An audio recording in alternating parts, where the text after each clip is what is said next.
Well, good morning, everyone, and to another wild week here in Washington. Let me start with a non-traditional topic because I think I know where the rest of the conversation is going to go. We've got a lot of performing artists in Virginia, and they've got a little bit of a tax, not credit, but ability to deduct in their line of business, but only if they make less than $16,000 a year. That's crazy. So I've got legislation that would increase that up to $100,000 for an individual, $200,000, and all we're talking about is their ability to expense some of their operations. Obviously the arts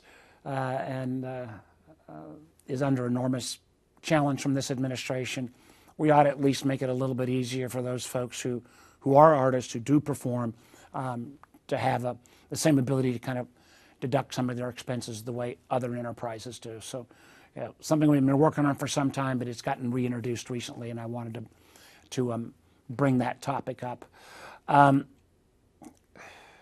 the bigger topic of the Atlantic article and the complete and royal screw-up that took place, I didn't think this administration could still shock me with their sloppy and careless behavior. But this incident, which I'm going to talk about in a moment, shocked me. And what was particularly shocking, and it makes it so more egregious, is that this isn't a one-off.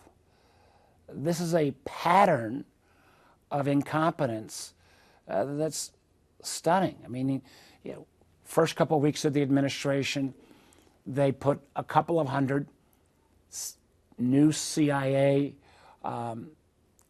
officers. They disclosed their information by putting it on an unclassified network. The United States government, our taxpayers spend a couple $100,000 to get a security clearance and train a CIA agent. The idea that these men and women now, because their identities have been compromised, can't serve in certain dangerous spots around the world, that doesn't make America safer. If we look at the constant mistakes of the Doge boys, the fact that they put out for a day a lot of real estate, federal government real estate, and it's been reported in the public press that some of those, at least one of those sites, was a classified site. So, that identity is given up. If you look at the fact that, you've got these 24, 25-year-old kids rummaging through all of the Treasury information. There are things that the United States government does where there may be a covert operation that is spent through a cover company. You have people with not enough security clearance and for the most part ignorance, arbitrarily making choices about what to reveal. All bad behavior. Frankly, it reflects, again, a sloppiness here that I think, as a former business guy, I would fire a lot of these folks. Think about the list that Doge puts up of cost savings that is just wrong, that anybody who would have done a Business 101 check would have realized was wrong. So I was pretty immune, but this colossal screw-up, this, Signalgate fiasco or whatever it's going to be known by, where let's go through the mistakes and the abuses. To have classified conversations, particularly talking about specific armaments and battle plans on a non-secure channel, any military officer or CIA officer who did that would be fired. But these senior Trump officials not only did that on a non-secure network, but they didn't even have the common sense to check and say, all right, we got all these names on this chat. What's this guy over here? Who is he? Anybody to check out the identity? I can tell you, when When I do a conference call with nothing secure, and there are people that are unidentified on the call, I call out and ask people to identify themselves. So, mistake number one of having those kind of conversations. Mistake number two, the fact that this could put Americans in harm's way. If the level of this information had gotten out, and it hadn't been a responsible journalist, but it was somebody that could have turned this over to Iran or the Houthis, Americans could have died. Plain and simple.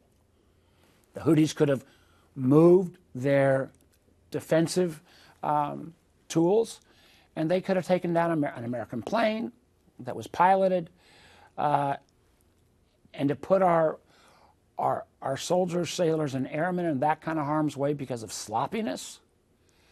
On top of that as well, you've got the question of, will our allies continue to share information if we're this sloppy?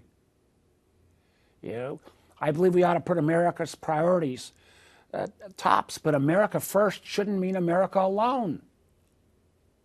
And that's where we're headed. And then to add insult to injury, we saw yesterday two of these individuals that were on this chain, the Director of National Intelligence and the Director of the CIA, I believe, lie to the committee. They were either so uninformed that they didn't understand that battle plans would be classified in anybody's book, or they didn't read or didn't go back to see what was on this chain, because they said, oh, no classified information, nothing to see here. Well, even on the face of it, the idea of disputes between American senior leaders before an attack, Russia and China would give the right arm for that. Iran would have been extremely feel that as valuable information. But then the Secretary of Defense, after calling the journalist in the normal kind of Trumpian, not apologize, but attack, smear, and undercut, after doing all that and say nothing here, these are detailed battle plans that should never be released. I think the Secretary of Defense should do the right thing and resign. I believe the National Security Advisor, who I hope to build a good working relationship with, but the fact that he couldn't have folks even figure out who was on the call is a fireable offense. Where do we go from here? Let me give you a couple things that we need to hear and we need to find out. One, have we collected the phones that these individuals use to make sure they're not compromised? There is the ability for spy services to place malware in phones. We've got to make sure it didn't happen.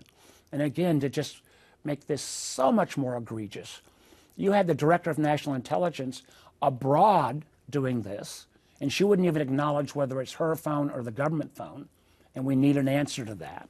We had one of the folks, Mr. Witkoff, who I've never met, on this chain of communications in Russia. Rule number one, you don't bring your own devices to a Russia or China where they can be penetrated. So we need to get those phones. We need to see whether the specific plans that I don't believe the Secretary of Defense actually typed those out. He cut and pasted from someplace. Do those same plans appear in other signal chats? What is going to be the protocol going forward to make sure this never happens again? And finally, is anyone going to be held accountable? These jobs are serious jobs that require serious people. And this gross dereliction of security procedures, demands that someone be held responsible or people be held responsible. I think it starts with Hegsteff and Waltz.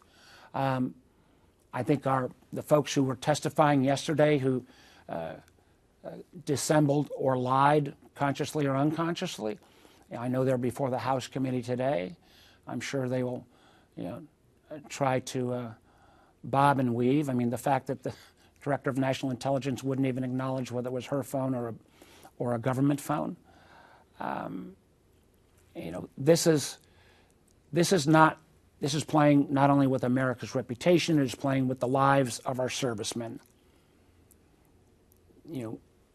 What is going to be finally the effort where I got a lot of Republicans I work with who I know care desperately about national security. Will they stand up and step up and join so that we can get to the bottom of this, make sure it doesn't happen again, and people are held accountable? Why don't I stop there and start taking your questions? Senator, our first question is Mitchell Miller with WTOP. Hi, Senator. Thank you very much for joining us. You've touched on some of the things that I was going to ask you about, but have you received any indication from the chair of the Senate Intelligence Committee, which you serve on, that the panel will actually follow up on some of these issues that you've talked about? I know Roger Wicker, the chair of the Senate Armed Services Committee, has indicated that there should be some follow-up. But what would you like to see in terms of an investigation and follow-up by we know, lawmakers? Mitchell, we know the harm has been done. We know this hurt us with our allies. We know this could have put Americans in harm's way. And anybody who wants to have a semantics debate, and if this crowd suddenly says, well, this wasn't classified or this wasn't important, beyond looking foolish, I would say it insults the intelligence of the American people.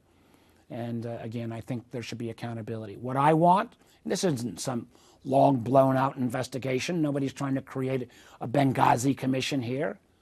It's, somebody got the basic security and hygiene to check these phones, make sure they're not compromised. 2, going forward, how do you make sure, particularly when you've got government communications available, if you're on an American plane flying abroad as Director of National Intelligence, don't tell me it's hard to get to secure comms. You've got secure comms on the plane. How are we going to make sure those protocols go forward? I got to tell you, I'm very concerned about, Secretary Hegstaff. Did he cut and paste all this information? Or did he already have it because it had appeared in a separate signal conversation? We need to find the answer of that. And then ultimately, where does the buck stop?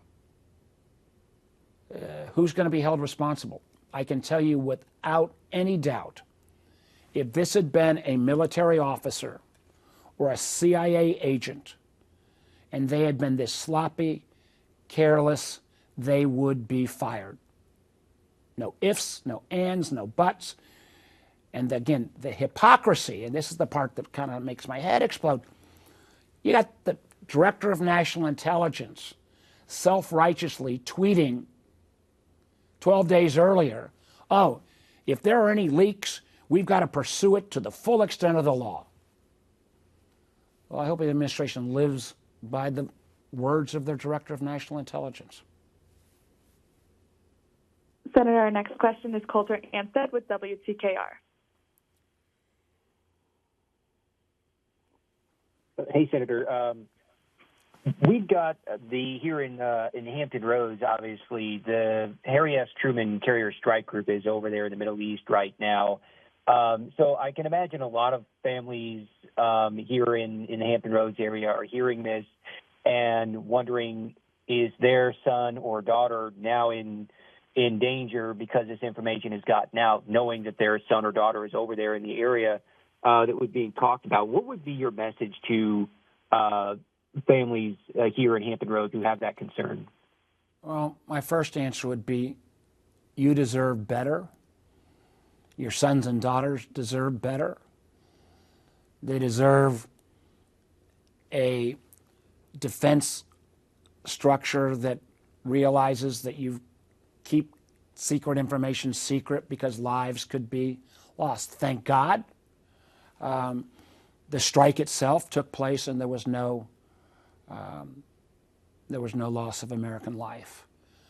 But this won't be the only strike. And and it's not the fact they had a conversation. You got to have a conversation. These are debates that I have participated in, but you do it on secure communications.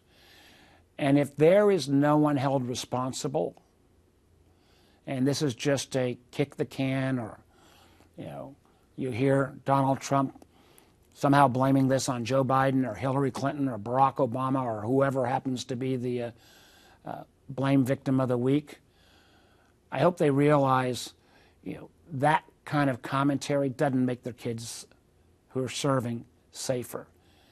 And if there's not accountability here, if nobody's fired and everybody goes merrily along, I just hope folks will remember that when it comes time to make future choices. Senator, our next question is Bridget Kelly with WSET. Hi there. Thank you so much for doing this. So you pushed to make voting more accessible nationwide, and President Trump just signed an executive order that could overhaul the election process. He's saying it would help against voter fraud. Should more be done to help make U.S. elections more secure? If so, what's the best way to go about it? We have made voting both more accessible, and I am old enough to remember when this was totally bipartisan, things like motor voter registration. When you get your license, you get a chance to register. And there has been study after study after study that shows that voter abuse or misrepresentation is infinitesimally small. I believe there was a study that even showed there were it was like 20 some, and the majority had voted for President Trump. So it is, and I'll try to get that study. If those numbers are off, I will be willing to stand corrected. But nobody. This is a policy of trying to cut back, I believe, on minority voters. I think it's oftentimes a cutback on trying to prohibit younger voters. And I don't believe it'll stand up to legal scrutiny or legal challenge. And I don't, but it is not, again, the first time we've seen, efforts in state after state to roll back voting. We've seen it. You can't give somebody water while they're waiting in line in the sun in Georgia, sometimes for hours because you don't have enough polling stations, particularly in districts that are minority represented. You've had efforts in the Supreme Court cut back on the Voting Rights Act in terms of the civil rights enforcement for states like ours, like Virginia, who'd had a longer-term history of voter intimidation. But we see continuing movements from this administration that are, frankly, anti-democratic, not anti-democrat, but anti-democratic, whether it is this effort to cut back on voting, whether it is the effort to not provide folks due process, the fact that there was still questions whether Mr. Trump will obey judicial orders. I'm not a guy for hyperbole, but a lot of this is going to end up at the Supreme Court. Donald Trump is our president. He is not a king. He does not have powers that are unchecked. And again, this is such a pattern. Remember, this is the same guy that also tried to go against the Constitution and revoke birthright citizenship. So you may, I think any discerning voter ought to say, well, why is he trying to do all this? Particularly when there's no evidence of this any kind of massive voter fraud. Well, I think he thinks that cutting back on voting, cutting back on more Americans participating is actually against his political interests. And that's a fairly sad commentary in itself. Senator, our next question is Connor Ryle with 13 News Now. Hey, Senator, thanks for taking the time. You've answered a lot of questions. I want to go back to something you said right at the beginning regarding the group chat with classified information. You said you didn't think this administration could still shock you. I'm wondering if you could elaborate on just how unique this situation is in terms of surprise, incompetence, and just kind of exasperation from your part. Well, the idea that you were so sloppy is not to check all the names who was on the group chat. The fact that we have, the CIA is very specific. They say, regular conversations, actually, signal is safer than traditional cell phones. But they are so explicitly clear, and it's in the public domain, that do not use this channel as a secure communications channel.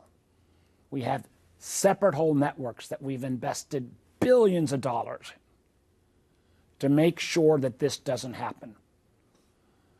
But these folks were so careless or irresponsible or, oh gosh, it's a hassle to go back to a SCIF, a secure area to make that call. To have that behavior with specific battle plans and the armaments that were being used, and then to have witnesses come yesterday and deny any of that under oath.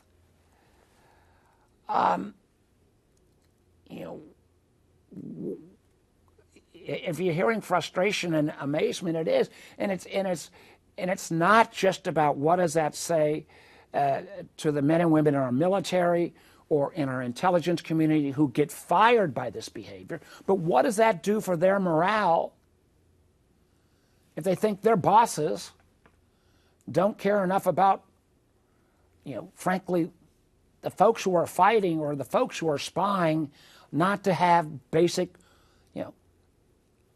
security protocol? What does that say? And what does it say again? And I know people will say, well, this doesn't really matter about our allies. But I say that respectfully for people who believe that, don't have an understanding of how our defense networks and our intelligence networks work. We have the best intelligence services in America, and we're better than any other country. But if you take all of our allies in aggregate and what they share, that makes America safer. If those allies aren't sharing information with us, that makes America less strong, it makes us more vulnerable, and it puts more Americans in harm's way. And do we have to get to the point of, God forbid, some catastrophic event before people say enough? And listen, I get accused often of being too bipartisan. I'm guilty as charged. But my gosh, a lot of the Republican senators, I know they care deeply about our national security. Are they going to find their voice and be willing to call this out or pretend and ignore or look elsewhere or allow this administration to try to obfuscate what was clearly a script? The fact that there was not even, at least yesterday from the witnesses, any kind of humility to say, yeah, we screwed up.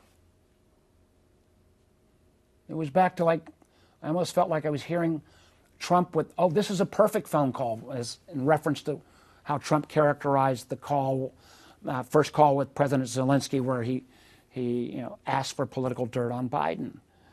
And, what I imagine we'll hear is that somehow, at the end of the day, this will be Joe Biden's fault or Hillary Clinton's fault with her servers or Barack Obama, or maybe they'll even try to blame Bill Clinton. God knows who they're going to blame. But what I know they're not going to do is accept responsibility. And if they don't get bipartisan pressure, I would be concerned that no one would be held responsible. And that would be a travesty. Senator, our next question is Chris Horn with Wavy News. Hi, Senator. Yesterday, Senator King, in the open portion of the Intel Committee meeting, brought up the fact that climate change was not listed on the annual threat assessment and asked Director Gabbard about that.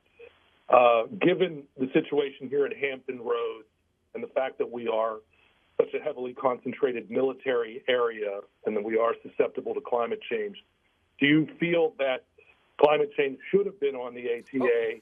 And what does this do for the prominence of this as an issue of addressing climate change in general? A great question. And I thought Angus did a great job. You know, for 11 years straight, climate change has been in this document. It was in this document every year that Trump was president the first time.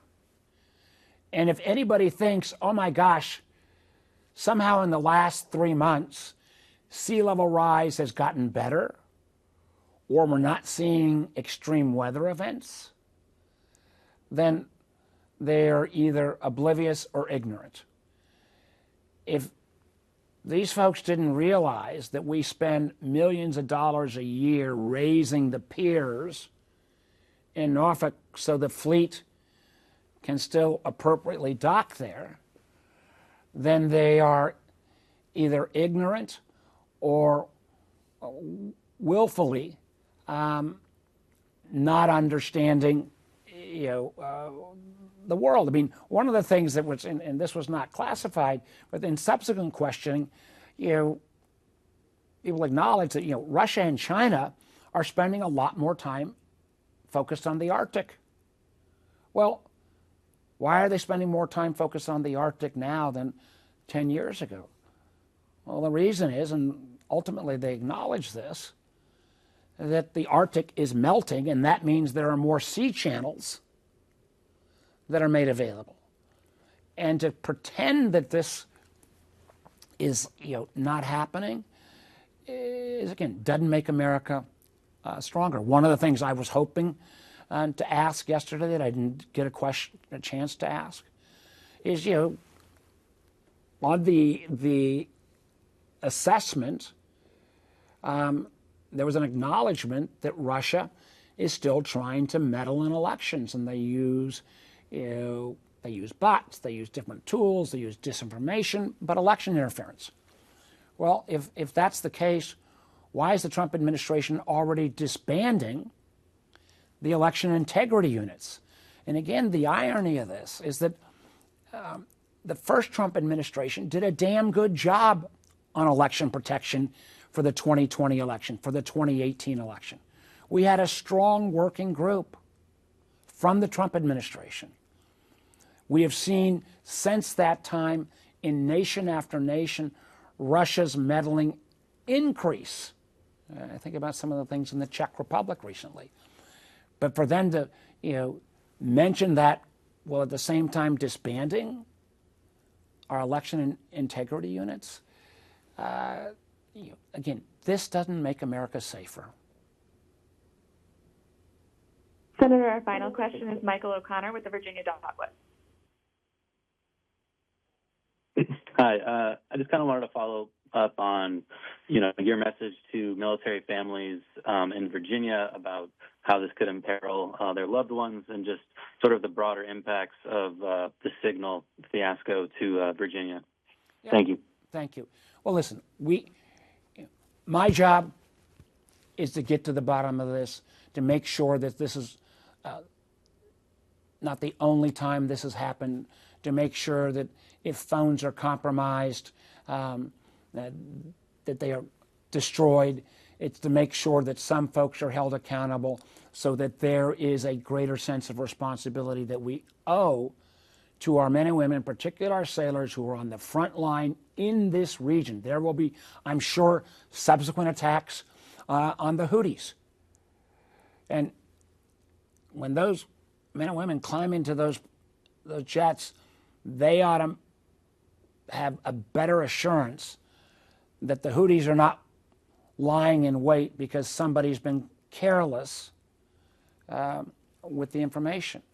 And I think whether it is active duty or I think, we are hearing that this didn't even get us into the other issues, of our veterans and how their services are being cut back. I think early next month we're going to go ahead and do the opening of the new major military VA facility on the south side. Been 10 years in the making. I can tell you the one we opened in Fredericksburg a few weeks ago, it's only about a third staffed, because who wants to go work for the VA if you're going to be fired without cause? So we owe a lot to our active duty, but also our veterans. And this president, Donald Trump, is letting them down on almost a daily basis. Senator, that was our final question. Thank you, guys. Take care.